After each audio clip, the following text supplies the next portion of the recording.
Hi guys, Steve Bannister here with Goodkarma Coffee. I'm excited to work with Alex and our coffee and donuts. Coffee and donuts, I love donuts. If you're anything like me, anything to go with my coffee in the afternoon. So what I thought I'd do today is talk a little bit about what I have on page 17 of your handout that Alex sent out. I'm going to run down through the points again, and if you have any concerns or questions, you can always get a hold of me on YouTube and on Facebook under Goodkarma Coffee, and on Instagram as Steve_NL Canada. I'd be more than happy to have a chat with you or give me an idea for another video. YouTube videos are slowly getting up and running, and a lot of them have to do with what I'm going to talk about today. So just give me a second. I'm going to point you down because I know you don't want to look at me. Point you down to what I have on the go down here. Okay, see if I get this down far enough. I think we got, yeah, we're looking pretty good here now. Okay, so first step. Now, I figured what I do is keep this as general as possible because I'm not sure where everyone is on the coffee spectrum. So I figured, as you can see, if you have a page in front of you, no worries. I'm just going to run down through it. I want to talk about how to improve your coffee from your coffee brewer. There's a whole bunch of steps that you may or may not be aware of. Number one, of course, buy fresh roasted coffee. Hopefully from your local coffee roaster. So what I have in front of me here are 3 different types of raw beans and 2 roasted beans. Unfortunately, I didn't get the roasted beans of the Ethiopian here. So coffee basically comes sort of two types of coffee that you can get. One is a blended coffee, which is a mixture of all different types of beans from different countries, usually anywhere from 3 up to 5. Another one is what's called single origin, which is what I'm really interested in. There's pros and cons of both, and I mentioned that in my handout. What I have here now are 3 different types of the coffee. Let me start over here in this end. This is an Ethiopian. It's an Ethiopian Guji. It's a high scoring coffee, and it's wet processed as opposed to natural. There's 2 basic ways you can process the coffee. This is scored at an 89 point, and it's very, very nice tasting coffee. I roast this one on the lighter side because Ethiopian coffees are really bright in their flavor, right? You're probably guessing where I'm going with this. This coffee here is a lovely Colombian, Sierra Nevada.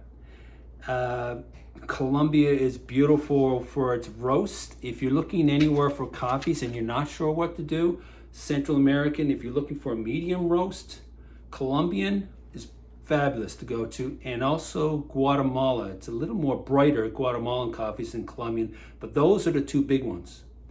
Let me get back here before I forget. If you're looking for something on the lighter side, Africa is definitely a place to go to, an Ethiopian or Kenyan. Now, of course, I talk that very general because there are so many different sections and different areas in Ethiopia and Kenya, as well as with Colombia. So let me go down here on this end here. By the way, these 2 were washed as opposed to natural. Washed is almost the best thing to look for in coffee. It's more consistent. Natural is not good or bad, it's just not as consistent. Now, look at the difference here, hey? This raw beans right here, this comes from Sumatra, the country of Indonesia, which is quite a real wet climate. So these particular beans are fantastic for dark roast. So here are my medium roasted Colombian, and here are my dark roasted Sumatra, which are great for anyone who loves espresso. You either have a single origin or a blend. So I hope I helped you out a little bit when you're walking and talking to your roaster about what types of beans you may be looking for. We're looking for, this is a lighter roasted, Ethiopian or Kenyan. A medium roasted, I would suggest thinking about a Colombian or a Guatemalan. And a darker roasted, Sumatra is definitely popular, or even in what's called an Indian monsoon. This is wet process, but not the exact same way as these. Anyway. Okay, so that takes care of the beans there. And just a quick note on the points. Anywhere from 84 to 89 is a very good quality.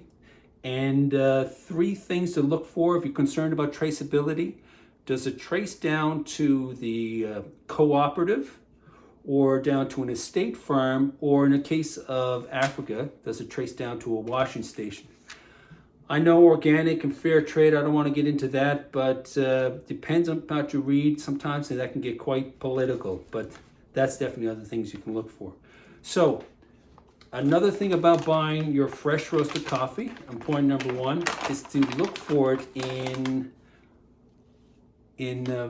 foiled bags, right? I was about to say one-way sealed bags, one-way valves. I don't know if you could see that there, but no.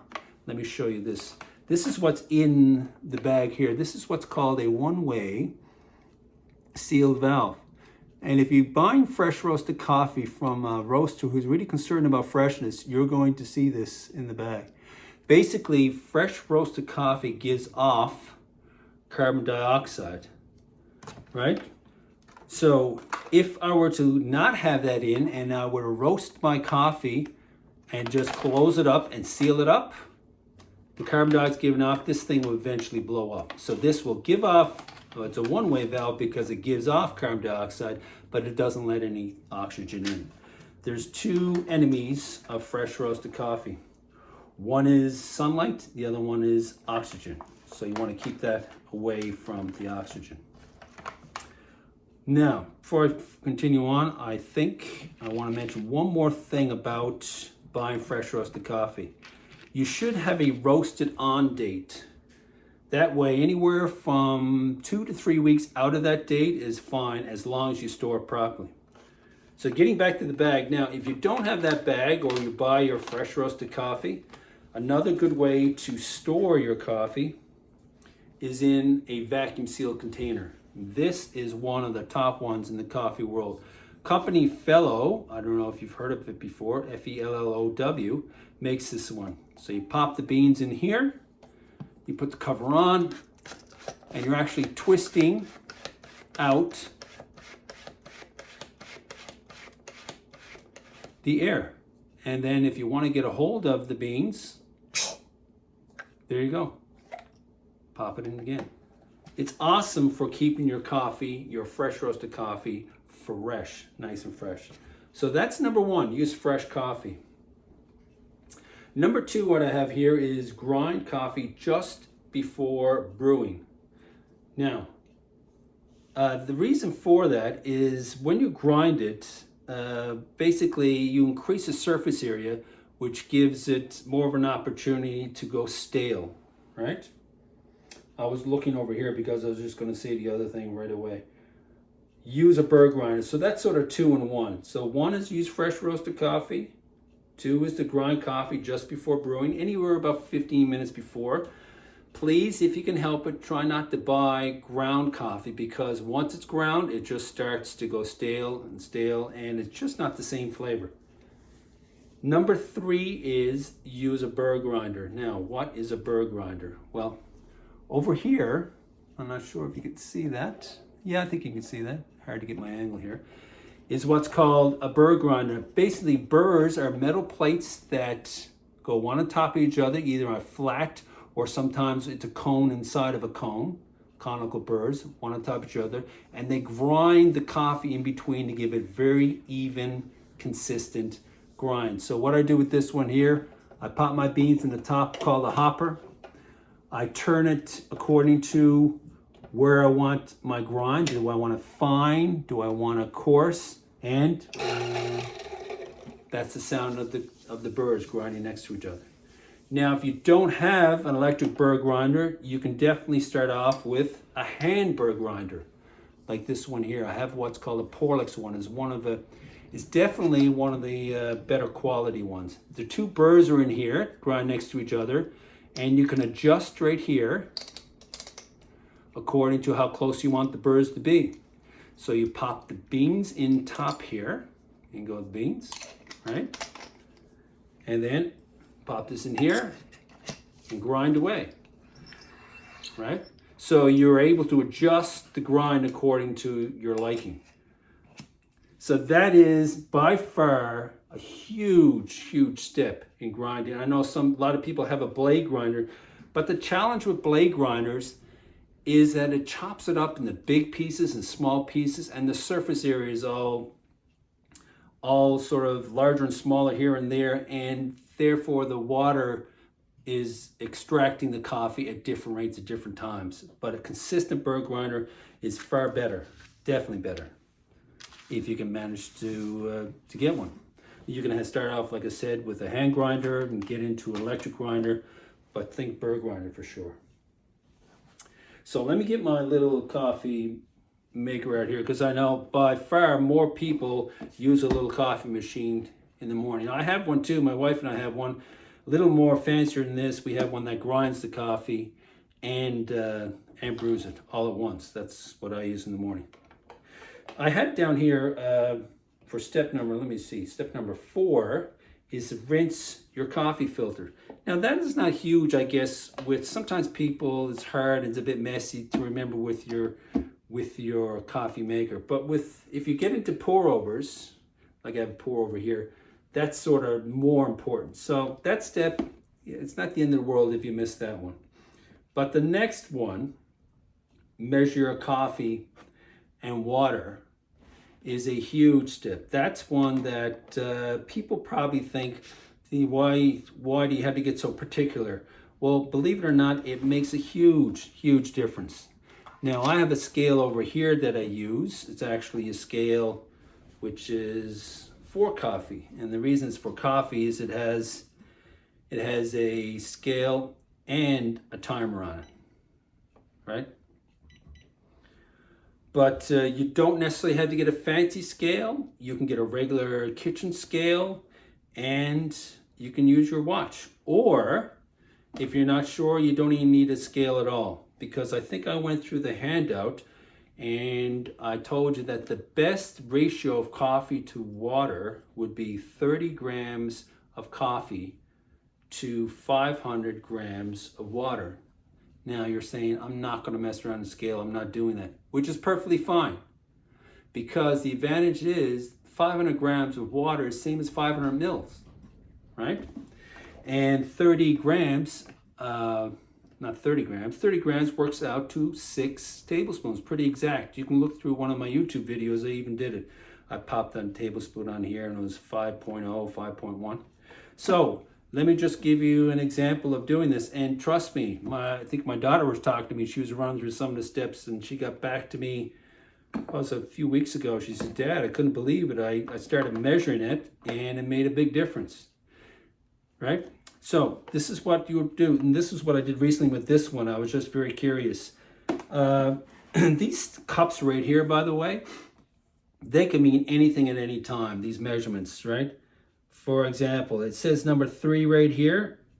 When I poured in 500 mils of water, or 500 grams, the same thing. And it went up to 3. Now, what does 3 mean? Who knows? But the advantage is if you poured in 500 mils of water, all you had to do is grind your coffee and pop in 6 level tablespoons of coffee, right? So here's the thing, whatever you do, make sure you're consistent. So if you want your coffee a little stronger, then add a little more coffee grounds. If you want your coffee a little weaker, don't have as much. But it's so important, if you have that beautiful cup of coffee, to say, oh, I just want to repeat that. Repeatability and consistency makes a big deal. So you can get away without a scale. Like I mentioned, you can check out my video. I'll go through that in detail, or in the handout. But please think about measuring your cup. What my wife and I did with our coffee machine is I poured in the water up to a certain level, and then I know that's where it's going to grind out, right? So every coffee brewer is different. So just to run down what we've done so far, we talked a little bit about fresh roasted coffee and how important it is to get it and store it fresh. Talk about grinding your coffee with a burr grinder, not a blade grinder. Rinsing the coffee filter, which is not hugely important with your coffee brewer, but it definitely makes a difference if you're doing pour overs. And measuring your coffee and water. Huge. That's a big one. Measuring. Remember, 30 grams of coffee, grounds of coffee to 500 grams of water, or 6 tablespoons, level tablespoons of ground coffee to 500 mils of water. Okay? Perfect. What do we have next? Use water that's treated for coffee. I know, you're like, what do you mean? I just pour out the water. And that's what I did a long time ago until I got into coffee. There's basically 2 great ways to treat your water.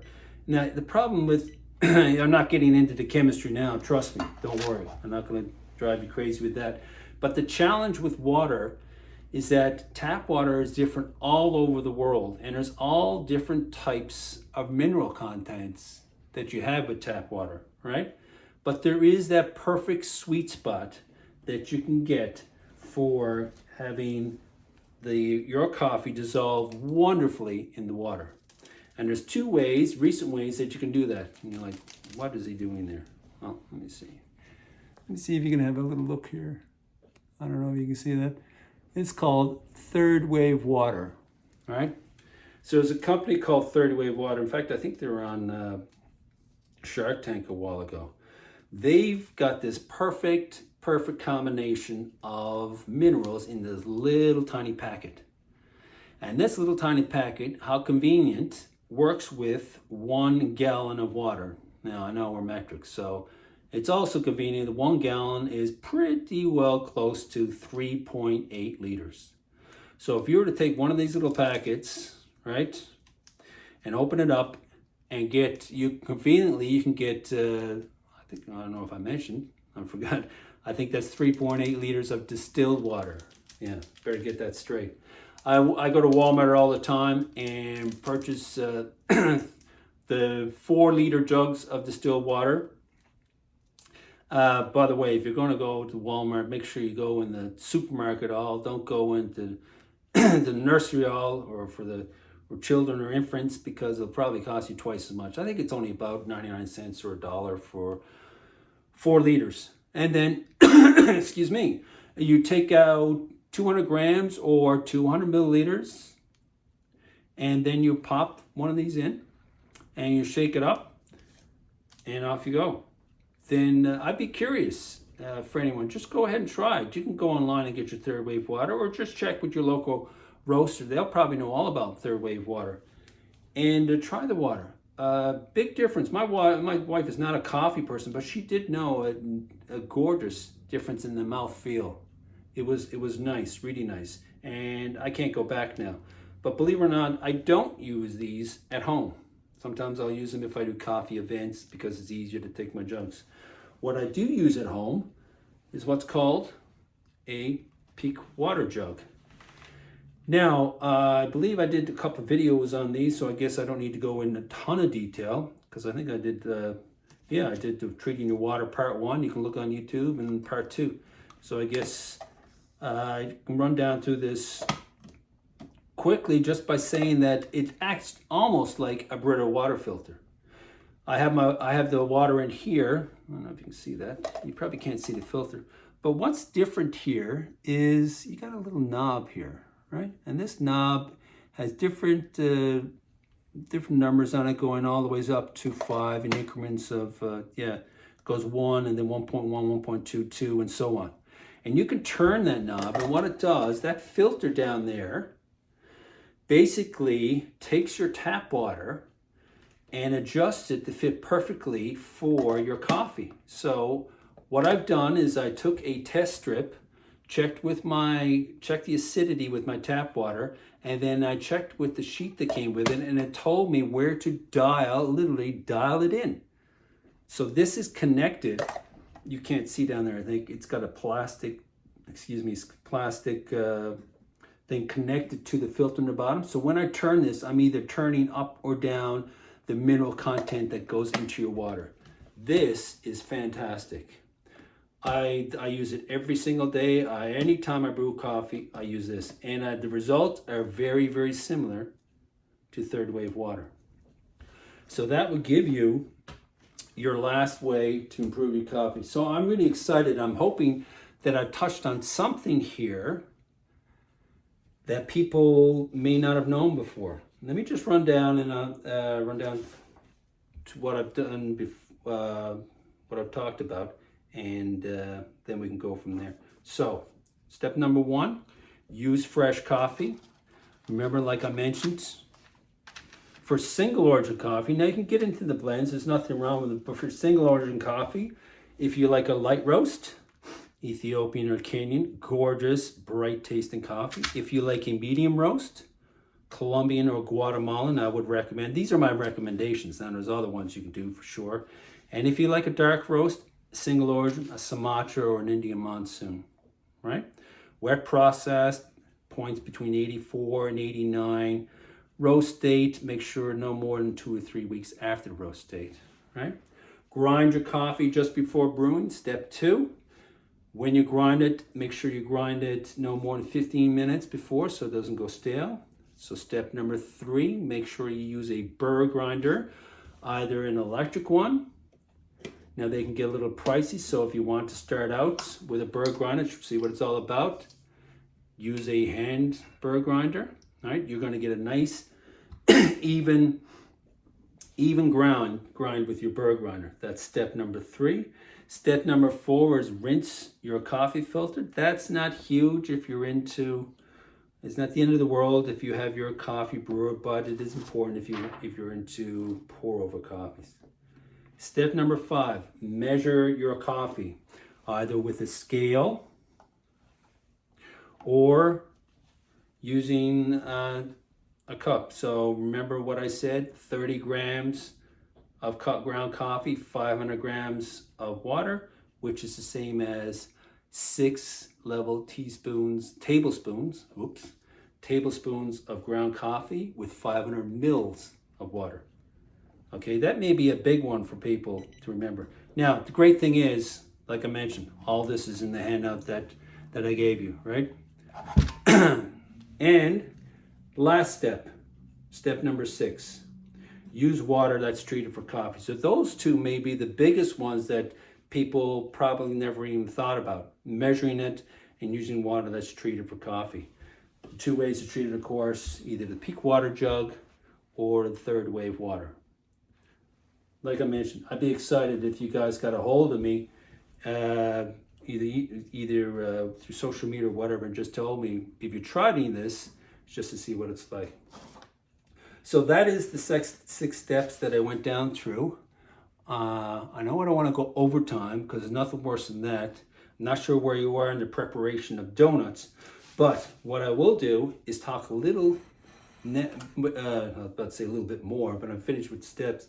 I'm going to talk a bit about the pour over coffees. Now, I definitely don't have time to go through all of these in the sense of doing a demo, because you're not there with your pourers. I think that's something I may get into some other time. But I'm going to run down through the 5 pour-overs, what I feel that are 5 popular pour-overs that you will see in the coffee world.